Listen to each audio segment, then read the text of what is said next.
Privateers, Buccaneers, Marauders, Corsairs. These were all names, more or less, of the same thing. Pirates. The villages of the northern Gulf were no strangers to the feared Jolly Roger. The Mobile-Tensaw Delta hosted many a brigand throughout its storied history. Here's a compilation of pirate shorts I have done recently exploring the pirates of the Gulf Coast. I'm your host, Stu Donald. Let's head to the Delta. The iconic Jolly Roger, a symbol synonymous with pirates for more than 3 centuries, has a fascinating history. But where did this striking design originate? Who was Roger? And why was he so damn jolly? In the early 17th century, Jolly Roger referred to a jovial and amiable person, meaning seemingly unrelated to the ruthless and feared pirates or the ominous flags that adorned their steely vessels. Historically, pirate ships displayed the skull and crossbones flag to signal to their intended targets that it's about to go down. The term Jolly Roger first appeared in print in 1724 in Charles Johnson's The General History of Pirate, now credited to Daniel Defoe. Some scholars suggest it originated as an English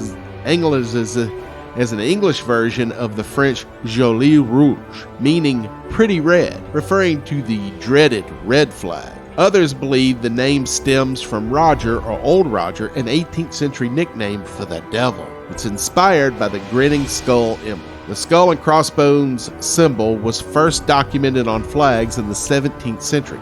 Some believe its design was influenced by Barbary pirates, or the Ottoman Corsairs, who flew a green flag featuring a skull. The black color of pirate flags is thought to resemble the Muslim black banner, though this remains speculative. Emmanuel Wynne, a French pirate, is frequently recognized as the first captain to hoist the Jolly Roger. His original flag design featured a skull and crossbones with an hourglass beneath it, as noted in a British Admiralty report dated July 18, 1700. This report recounts how the HMS Poole encountered Wynne's vessel, which bore the distinctive flag. Pirates didn't always fly the black Jolly Roger, as they used a variety of flags and often sailed under false colors because honesty was not their strong suit. Jolly Roger was only revealed when their target was within firing range, at which point they would fire a warning shot. This flag served as both a signal and a form of identification. Their victims could choose to surrender or fight back. If the targeted ship chose resistance, pirates would replace the black Jolly Roger with a red one, signifying that no mercy would be shown and that they intended to seize the vessel without taking prisoners. So as you can see, we really don't know how the Jolly Roger came about. We're just shooting spitballs at the wall to see what sticks. One thing we do know for sure, though, is that it is a delicious hard candy. I recommend the green apple. Today, the Jolly Roger is an easily recognized symbol worldwide. Beyond its role as a fashion motif, it represents anti-authoritarianism in various contexts. It even has been adopted as the emblem of the Pirate Party, a political movement. In the digital age, particularly with the rise of internet piracy, this flag is frequently seen across the online. Subscribe. Jean Lafitte is one of history's most intriguing figures, an enigmatic pirate, privateer, and smuggler whose exploits left a lasting impact on the Gulf Coast. In the early 1800s, Jean Lafitte and his older brother, Pierre, established a bustling smuggling operation on Grand Terre Island near Barataria Bay, which is in Louisiana. The Lafitte brothers capitalized on Louisiana's demand for goods, importing contraband from the Caribbean. Jean and Pierre Lafitte's early days in Barataria set the stage for their rise to infamy as smugglers and privateers. Originally hailing from the Caribbean, they likely arrived in Louisiana in the early 19th century. Their backgrounds remain a bit of a mystery, but they were most likely French descent and seemed to have at least some maritime experience before establishing themselves in New Orleans. In such a bustling port city, the Lafitte brothers found fertile ground for their operations. New Orleans was a melting pot of cultures and a hub of commerce, but it was, and still is, rife with corruption and a high demand for contraband goods. Pierre initially operated as a merchant, providing a legitimate front for their underground smuggling activities. Meanwhile, Jean, the more charismatic and cunning of the two, worked to expand their network of suppliers and customers. By leveraging their connections in the Caribbean with other privateers, they began importing illicit goods such as sugar, coffee, and tobacco. They sold these items at reduced prices compared to taxed imports, quickly earning them both profit and notoriety. Barataria was a network of marshes and waterways, ideal for evading authorities while maintaining access to New Orleans market. In these early days, the Lafittes gained a reputation for their resourcefulness and their ability to navigate both the respectable and illicit worlds. Jean's charm and diplomacy made him popular among locals, while Pierre's business acumen solidified their smuggling empire. This period laid the groundwork for their later exploits as privateers and their pivotal roles in Louisiana's history.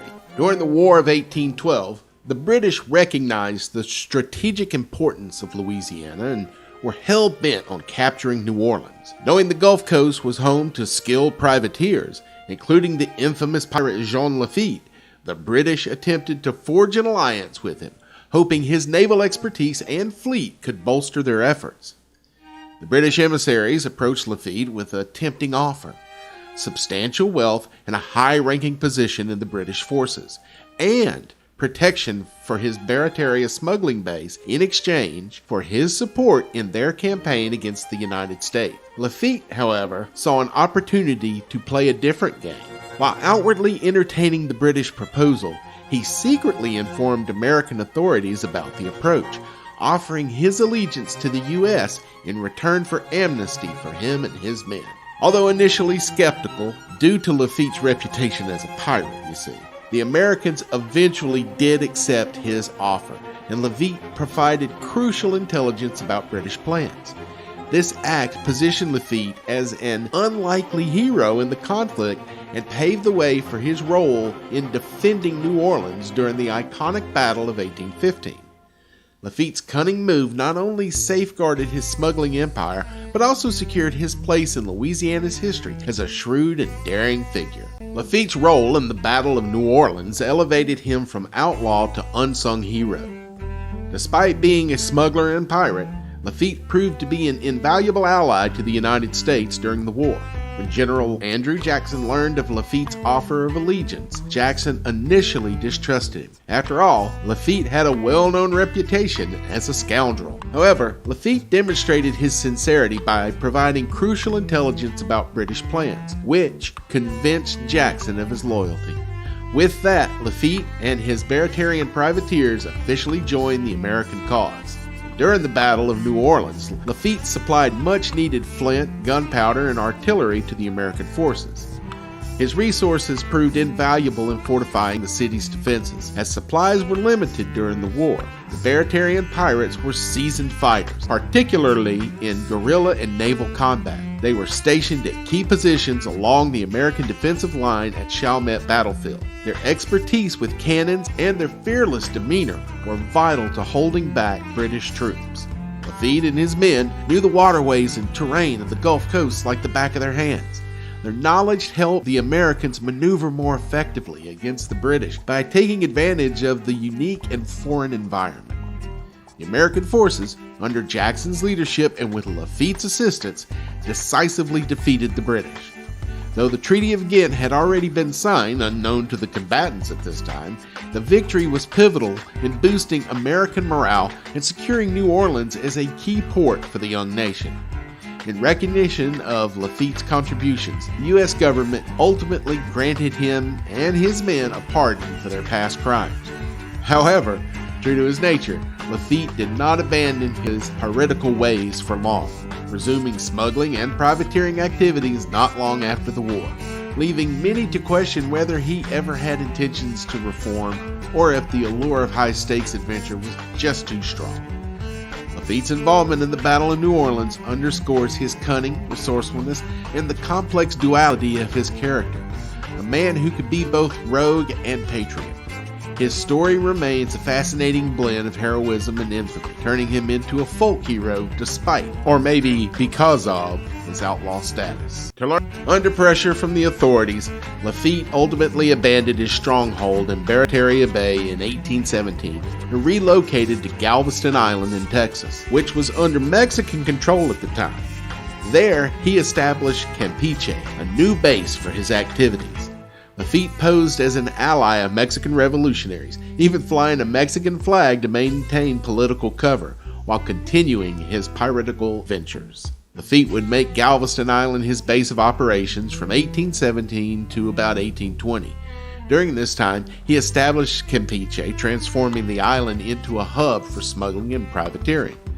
Lafitte and his crew patrolled the Gulf of Mexico, or as we now call it, the Gulf of America, exploiting naval routes and conducting raids to amass wealth. Although Lafitte's time in Galveston was relatively short, his charismatic personality and daring exploits left a lasting impression. He was known for his charm, his gentlemanly demeanor, and the ability to win over people, including the local population. Today, Lafitte's legacy lives on in Galveston through historical markers and museums dedicated to his fascinating story. His time on the island remains a captivating chapter in Texas history. Lafitte's activities would eventually draw the scrutiny of the U.S. authorities once again. They demanded he vacate the island. Rather than surrender, Lafitte burned Campeche to the ground before abandoning Galveston altogether. This act of defiance marked the end of his operations in the Gulf, adding to his legend as a pirate who would never bow to authority. Lafitte's attempts to transition into a more respectable lifestyle brought him to Alabama. In 1815, he legally settled a dispute regarding the sale of a ship located in Mobile. During this time, Mobile was a small but diverse settlement with French, Spanish, Creole, and American influences, and Lafitte likely frequented places like Montuse's Tavern near the fort at the foot of Government Street. Lafitte's activities in the Mobile-Tensaw Delta reflect his adaptability and his efforts to navigate the changing political and social landscape of the Gulf Coast at the time. His legacy remains intertwined with the region's rich history. One story of his time on the Delta talks of his first time sailing into Mobile Bay. As they approached the bay from the Mississippi Sound, the famed pirate spied an isthmus jutting out from the shore, and on the very tip of it stood a large wild tom turkey. Lafitte named the spot Coq d'Inde, Rooster of India. Americans have since bastardized it into what is now the town of Codin. After leaving Galveston around 1821, Lafayette's whereabouts became shrouded in mystery. Several intriguing rumors have emerged over the decades. Some believe he died around 1823 in the Gulf of Honduras, possibly during a naval battle. However, others speculate that he faked his death and lived under an alias, most notably that Lafitte relocated to North Carolina using the pseudonym Lorenzo Farrar. Farrar, who moved to Lincolnton in 1839, was wealthy, politically savvy, and was reticent about his past. All of this led locals to jump to the conclusion that he was in fact the pirate Jean Lafitte. Some accounts claim he retired to a private life in Cuba or Mexico, while others suggest he continued as a pirate in distant seas. There are even tales of him burying treasure along the Gulf Coast, though none has ever been found. Another rumor involves Lafitte's ship, the Pride. Some treasure hunters believe he scuttled it near Galveston Island and that it holds hidden riches. His disappearance has fueled countless legends, ensuring his story lives on. Jean Lafitte remains an enigmatic figure, a man who straddled the worlds of crime and heroism, diplomacy and defiance. He was both pirate and savior. Throughout the annals of history, many pirates have terrorized the seas, christened with swashbuckling names like Jean Lafitte, or color and facial hair-centric names like Black Caesar, Redbeard, Blackbeard, and Grace O'Malley. For every pirate with a name straight out of a Hollywood matinee, there are a dozen who sounded like insurance salesmen. Though the name Charles Gibbs doesn't exactly instill fear in folks, it is a sight more fearsome than his birth name, James D. Jeffers. Originally born on November 5, 1798 in Newport, Rhode Island, Charles Gibbs was the son of a sea captain who had been an American privateer during the Revolutionary War. Gibbs himself claimed he had joined the U.S. Navy during the War of 1812, serving aboard the USS Hornet and Chesapeake under James Lawrence. His naval service reportedly ended in 1813 when he was captured after a battle with the HMS Shannon in Boston Harbor. Later, investigators into these claims proved them false. Imagine that, a pirate lied. According to Gibbs, he began privateering in 1816 aboard a schooner named Maria based on Margarita Island. During one of its voyages, he participated in a mutiny, after which the crew discarded their letter of marque from Cartagena, Colombia, and turned to piracy. On October 21, 1821, Gibbs' fleet of 4 ships was engaged with 3 merchant vessels near Cape San Antonio, Cuba, when they encountered the brig USS Enterprise, commanded by Lieutenant Commander Lawrence Kearney. Although Gibbs' forces outnumbered the Enterprise 4-1, his fleet was swiftly defeated in a brief battle, forcing him and his men to retreat into the Cuban jungle. Like so many pirates of his era, Charles Gibbs' career was defined by violence and ruthless actions. Stories later circulated as to how, during his time in the Gulf of Mexico, Gulf of America, he became known for his cruel treatment of prisoners. Many heinous examples of his cruelty exist, but it is impossible to determine which ones actually occurred and which are the inventions of rum. He was eventually caught in 1831 and sentenced to death. The case was prosecuted by United States attorneys James Alexander Hamilton and his assistant Philip Hamilton. Both were the sons of controversial founding father and hip-hop pioneer Alexander Hamilton. As his execution neared, he confessed to participating in the deaths of up to 400 individuals. His detailed accounts, recorded during his trial and imprisonment, were published posthumously and gained widespread popularity throughout the mid-19th century. However, historians have cast doubt on the accuracy of these confessions, noting the sensationalized nature of the narratives. And also, pirate. Gibbs' skull was exhibited at the General Society of Mechanics and Tradesmen's Museum in New York. One French buccaneer known to have patrolled the waters of the Mobile-Tensaw Delta was Captain Michel de Grammont. According to BrethrenCoast.com, he was nicknamed Chevalier de Grammont. He was born in France about 1643. De Grammont was a nobleman who came into disfavor after killing his sister's suitor in a duel. Forced to leave France, he went to Hispaniola, where he was given command of a French ship and served as a privateer. His new status as a captain paid off in the capture of a Dutch convoy, valued at about 400,000 livres. In today's economy, that would be 6 dozen eggs, give or take an RC Cola. His next crew was not so successful, as his ship was driven onto a reef by a storm and wrecked. It is at this time that he decided that privateering was not to his taste and turned to out-and-out piracy. He moved his base of operations from Hispaniola to the Isle of Tortuga. He bought and outfitted a new ship which he used to attack Spanish shipping. His reputation as a successful captain assured him of a ready crew. When war broke out between France and the Dutch Republic in 1678, he joined a fleet under the command of Comte d'Istre for an abortive raid on the Dutch island of Curaçao. However, the entire fleet of 17 vessels was wrecked on the Los Aves archipelago. I'm beginning to sense a theme here. The wreck of the French fleet is claimed by some to have helped usher in the golden age of piracy. In June 1678, he was made commander of 6 ships and 700 men he salvaged from the Los Aves disaster. De Grammont landed his men in Spanish-held Venezuela and captured Maracaibo, as well as several smaller towns including Gibraltar. This was followed by another successful raid on the Venezuelan port of La Guaira. They returned to Pitigua as heroes. In June 1680, De Grammont joined forces with Thomas Paine at Blanquilla Island. Together with 50 men, they successfully raided the port town of Cumana and captured the defending soldiers. De Grammont, however, was badly wounded by a sword cut on the neck, returned to La Aves to recover. He sailed with Nicholas Van Horn at the request of the governor Pitigua to harass the Spanish. During this period, they attacked ships which, unknown to them, belonged to the Dutch pirate Laurens de Graaf. On meeting de Graaf on Monaco Island, they asked him to join them. De Graaf initially refused, but later agreed. Together, in May of 1683, they sacked Veracruz.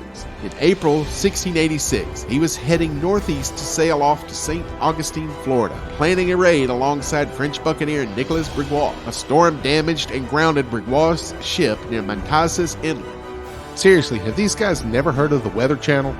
As Brigand waited for de Grammont to rescue him and his sailors, Spanish soldiers captured and executed Brigand. The rescue never came, as de Grammont's ship was caught in the same storm that wrecked Brigand's vessel and was lost with all hands. I kid you not. Francois Lesage was a pirate and buccaneer who operated across the Caribbean, the African coast, and the Gulf, even venturing into Mobile Bay. He is most often linked with the Dutch pirate Laurens de Graaf. While his nationality remains debated, either Dutch or French, his origins are unclear. We do not know when or if Lesage was born. He just appeared out of nowhere in the historical record as the commander of a barcalanca, a sizable fishing vessel modified for warfare, essentially a pirate ship with training wheels. In the early 1680s, Lesage fought as a member of Laurens de Graaf's flibustiers, or French Buccaneers, as they sailed against the Spanish. He played a role in the sack of Veracruz in 1683, where he fought alongside Chevalier de Grammont. Later that year, de Graaf, Lesage, de Grammont, and Michel Anderson blockaded the port of Cartagena, successfully capturing Spanish prizes. De Graaf claimed the 34-gun San Francisco Javier y San Lucas Evangelista, renaming it Le Neptune. It is said that shortening the name added 2 knots to her top speed under full sail. For his part, Anderson took the La Paz, renaming it La Moutine, the rebellious woman. Lesage, having lost his barcalonga near Cuba, received Anderson's former ship, Tigre. Commanding the 30-gun Tigre with a crew of 130 men, Lesage later reinforced his ranks with 60 sailors from Jean Hamelin's ship, Trampuise, the Trickster. He partnered with Anderson in an attempt to sail around the Straits of Magellan to raid the South Seas, but unfavorable conditions forced him eastward, where he attacked Dutch ships along Africa's Guinea coast. Anderson, meanwhile, returned to the Caribbean for repairs and provisions. Eventually, Lesage rejoined de Graaf for numerous raids in the Caribbean. Lesage's story came to an end in 1694 when he once again joined de Graaf for a raid, this time in Jamaica. While the assault was largely successful, resulting in the capture of thousands of enslaved people, Lesage was killed along with 50 of his men while attacking a fortified plantation. Y'all subscribe now, you hear?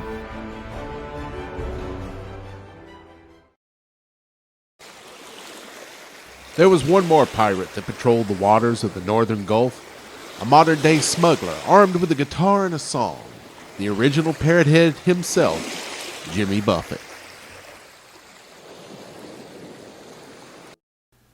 Hey Delta, what is the second line?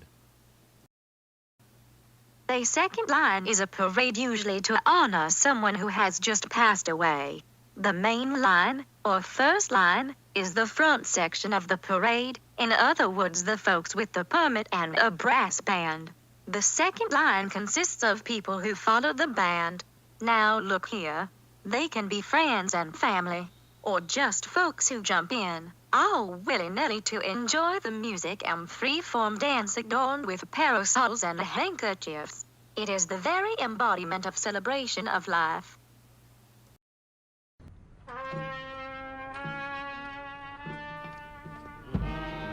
On September 1st, the Delta lost her favorite son. Born in Pascagoula, Mississippi, Jimmy Buffett grew up on the Mobile Delta and Mobile Bay. And on September 10th, the residents of what he called the Redneck Riviera took to the streets of downtown Mobile for a uniquely Gulf Coast tradition. A second line.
co-host on Sip and Chew with Mike and Stu, Mike Bailey, knew Jimmy and his entire family, and he shares with us some thoughts and some memories of his friend.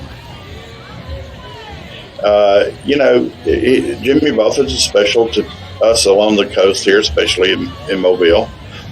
Him growing up here and going to McGill, and it wasn't Tulin yet. Hey, I think they ought to name that street between McGill and Tulin. They ought to name that after Jimmy Buffett. But there's a lot that Mobile could do to honor Jimmy Buffett.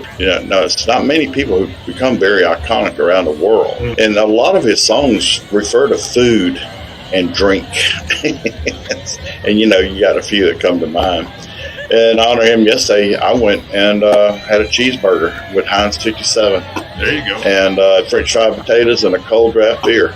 But what I love about what Jimmy did was he patented, he trademarked everything that was connected to his songs, so that he had full control over everything.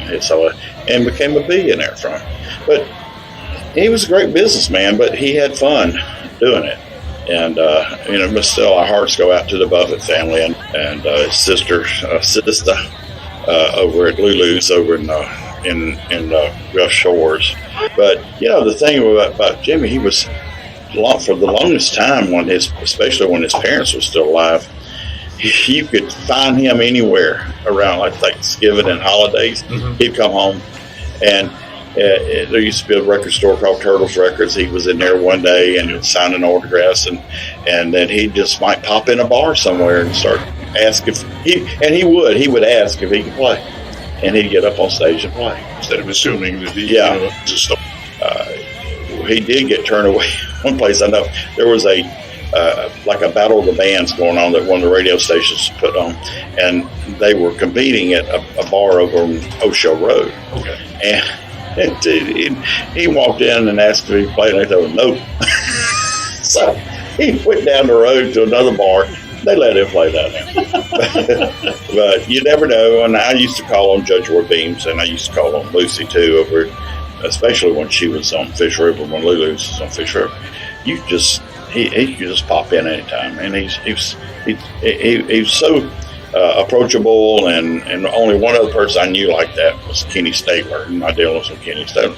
And my first experience ever with both of them was the Jimmy Buffett fundraiser for the Hurricane Frederick victims. Because Mobile was just like wiped out back then. And so he came to his hometown. He did the show. I met Kenny Stabler, which later on he ended up marrying the girl I went to high school with, and they were good friends. They're both like outlaws, Jimmy's thumbprint on the culture along the Gulf Coast is indelible. I think each of us that grew up on this delta has that lovable beach bum living inside of us. I'd like to share these lyrics from my favorite Jimmy Buffett song, He Went to Paris. Now he lives in the islands, fishes the pylons, and drinks his green label each day. He's writing his memoirs and losing his hearing, but he don't care what most people say. Through 86 years of perpetual motion, if he likes you, he'll smile, then he'll say, Jimmy, some of it's magic, some of it's tragic, but I had a good life all the way.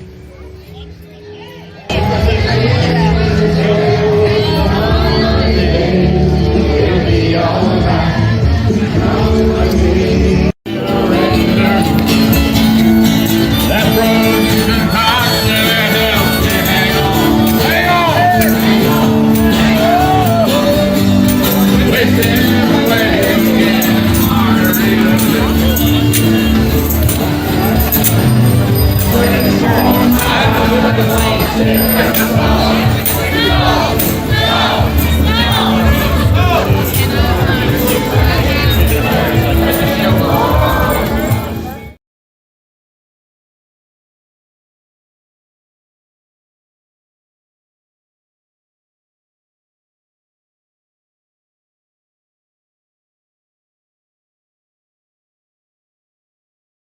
I don't have thumbs or nothing, and it's hard for me to do it. I can't. I tried to use my tail, but it didn't work, and I got kind of sidetracked. And you don't want to know the details. Will you just click for me, would you?